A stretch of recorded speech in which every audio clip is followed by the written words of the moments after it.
Right, so why do trade unions fund Keir Starmer's Labour Party? In the interest of the workers they represent? That's becoming a bit of a hard sell these days, isn't it? As Labour assaults workers and workers' rights and ordinary working class people, instead of bringing in wealth taxes on the super rich, for instance. This is a question that has been cropping up in video comments more and more, and fundamentally it comes down to needing to think of trade unions as political bodies in and of themselves, if you like, especially if they donate to a political party, namely Labour, which was of course created by the trade union movement itself. They have internal elections, and who you back at one point or another, as much as the ethos is of course about being representative of workers' rights, is a political one as well, because they influence politics, or try to, via donations. Trade unions are lobbyists, but lobbyists funded by ordinary working class people and their dues, making it the cleanest money in politics. The Unite Union of Sharon Graham, though, is Labour's biggest donor. And if you want a masterclass in why it is important to take part in union elections and be involved in that way as much as political ones, Graham is a great one to look at right now, because such is her aping of Starmer and what he has done to Labour, that she is now being taken to court by her own union's executive committee for tearing up democracy and backing away from the rights of workers, which Labour are increasingly doing themselves. Starmer's Labour shouldn't be funded by anybody purporting to represent ordinary working class people anymore whatsoever. So if you want to know why some unions still do, well, you need to see this.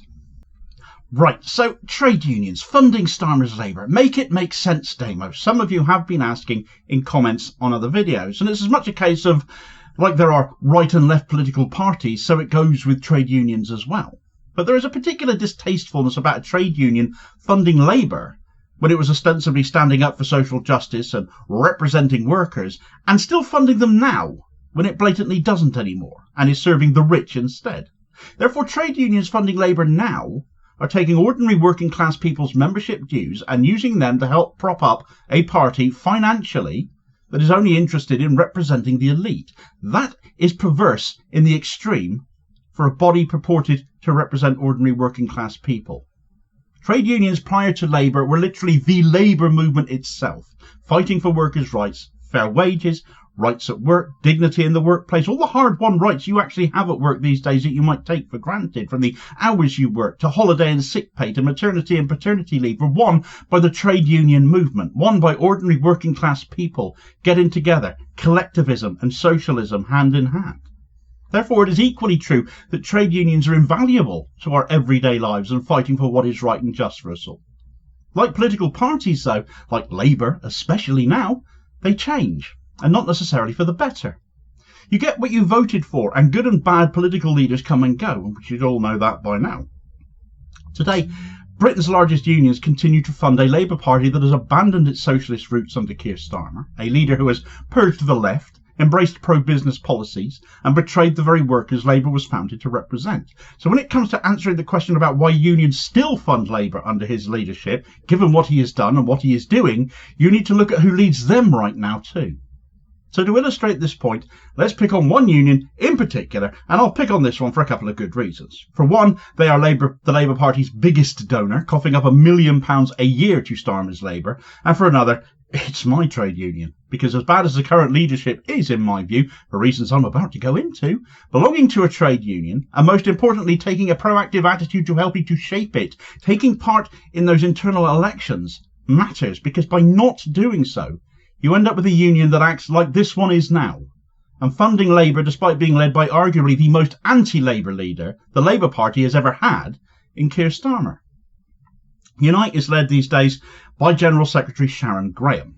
Now, while Unite claims to champion workers' rights, that becomes a pretty hard sell, given how it treats its own workers. Its leadership currently embroiled in an anti-democratic crisis of its own, mirroring Starmer's authoritarian tendencies. Graham is now facing legal action from her own union's executive committee over abuses of power, including her refusal to uphold a democratic vote to remove Unite's pro-Graham executive chair, a guy called Andy Green.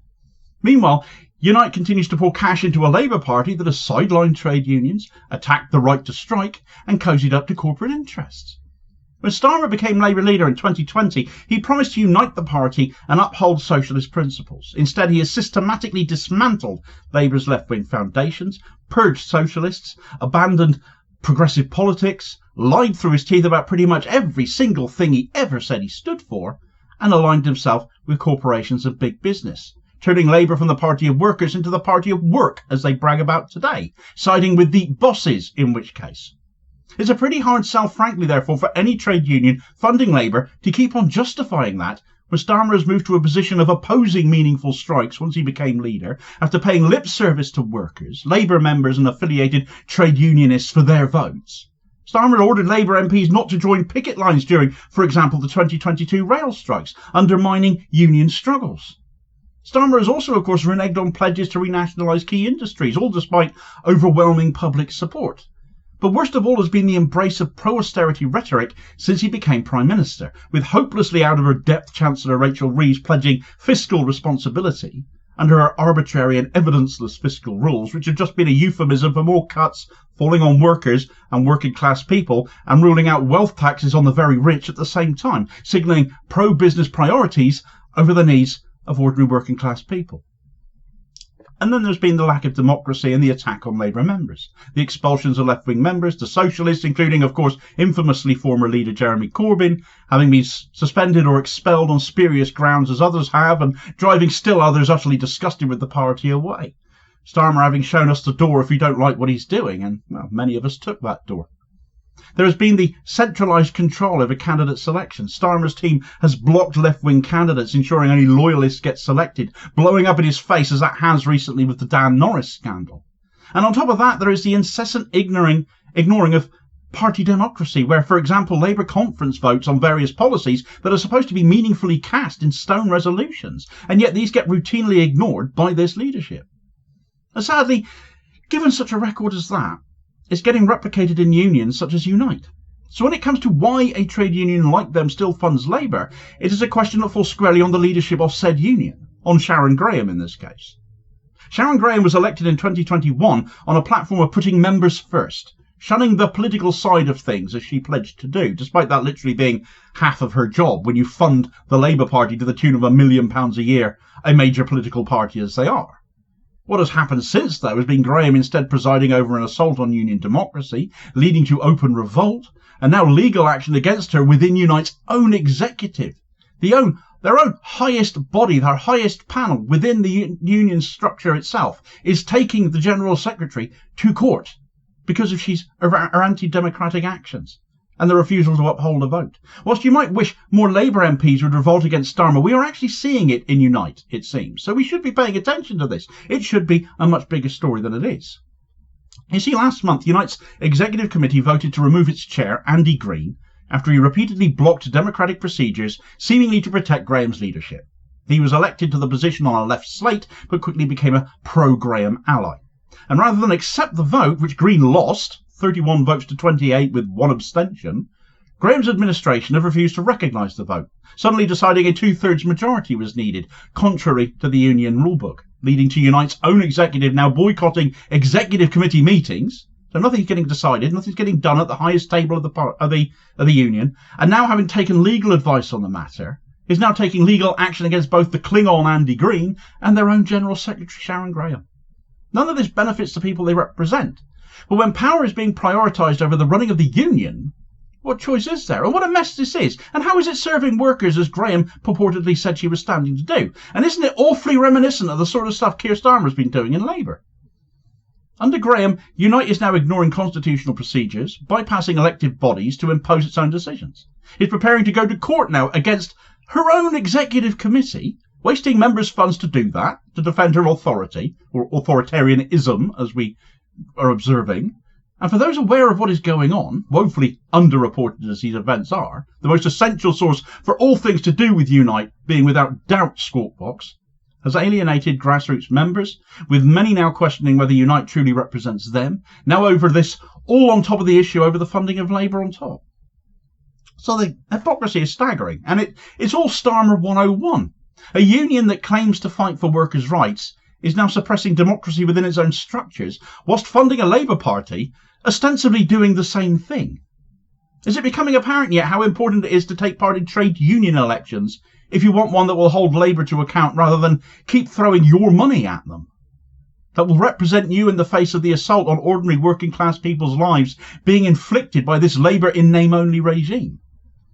Let's dig into this a little bit more, shall we? If we're going to ask the question of why some trade unions are still funding Labour, there's a bit more to it than just copying Starmer as Sharon Graham seemingly is doing.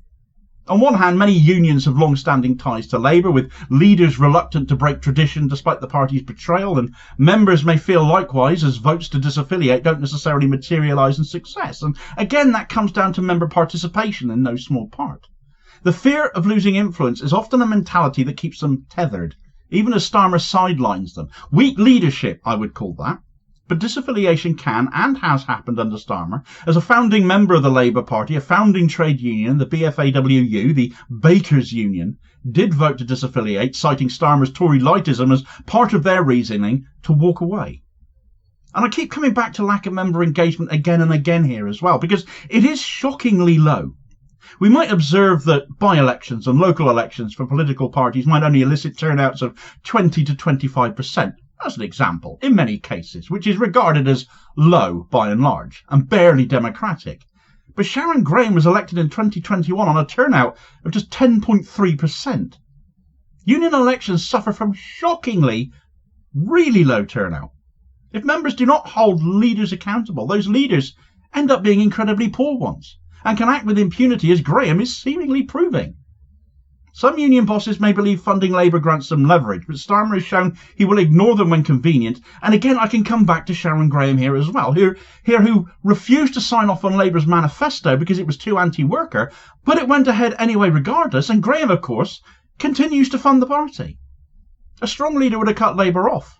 Fear of letting in the right wing if you do? Well, look at the polls. You're funding that. It's happening anyway. Reform is surging, apparently. The Labour union link is now more a one-way street than ever before, where soft and weak union leaderships keep giving money to Labour, which Labour takes quite happily, whilst completely disregarding any concerns or demands they might have or be making.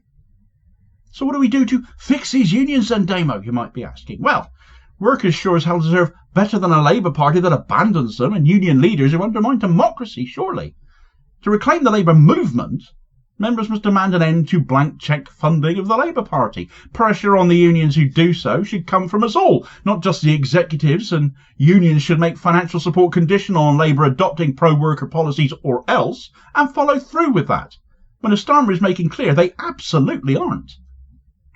And on top of that, members must realise that trade unions are not just bodies to represent them in their workplaces, but lobbyists for government of the day, and most of Labour, who many of these unions fund directly. Participate in those union elections. Participation is key, because if members do not vote, poor quality, unaccountable leaders will continue to betray their interests. And where many people are leaving said unions, that is actually the worst thing you can do in this case, because where the comparisons to political parties are certainly there, and where I certainly left Labour for the Greens, who you could get leading a union can make a dramatic difference, because when power is so centralised amongst a relative handful of people, as they tend to be in trade unions, your vote can make absolutely all the difference. We need to challenge undemocratic practices when we see them. What Unite's executive is doing is fighting back on behalf of the democratic will of all members against two individuals who think they matter more, and therefore members must support them against Graham's authoritarianism in protecting Andy Green. And where the Labour Party was created to represent the trade union movement, the workers' movement in Parliament, if they are no longer capable of doing that, no longer going to do that, due to the mass rigging of processes within that party, then unions need to consider alternative political representation for working class interests. Because if Labour will not fight anymore for workers, unions should explore supporting genuinely socialist candidates and back leadership candidates and other parties come election time, pledging to do just that. The continued funding of Starmer's Labour by Unite and other unions is a betrayal of workers. It can't be seen as anything less than that now, and if they won't shift on that, then we need new leaders there too. Starmer has abandoned socialist principles, while Sharon Graham's leadership is mired in anti-democratic scandal. If trade unions are to remain relevant, they've got to cut ties with a Labour Party that no longer represents workers, no longer represents people offering their labour, clues in the name, and restore democracy within their own ranks. The fight for workers' rights always begins at home. Union meetings, in internal elections, in holding leaders accountable. We must do in our unions what we would do with our political representatives and leaders too, because union reps are also political reps. And we need to keep that in mind far more than we actually do. There's no more time for complacency on this. Either union members reclaim their unions, or they will continue to be sold out by those meant to defend them. For more on Sharon Graham's giving in to Keir Starmer, here's a prime example of that from last year, where her red lines on workers' rights once again washed away all too easily in this video recommendation here for your suggested next watch. Please do also hit like, share and subscribe before you do so though, so as to ensure you don't miss out on all new daily content, as well as supporting the channel at the same time, which is very much appreciated. And I'll hopefully catch you on the next vid. Cheers folks.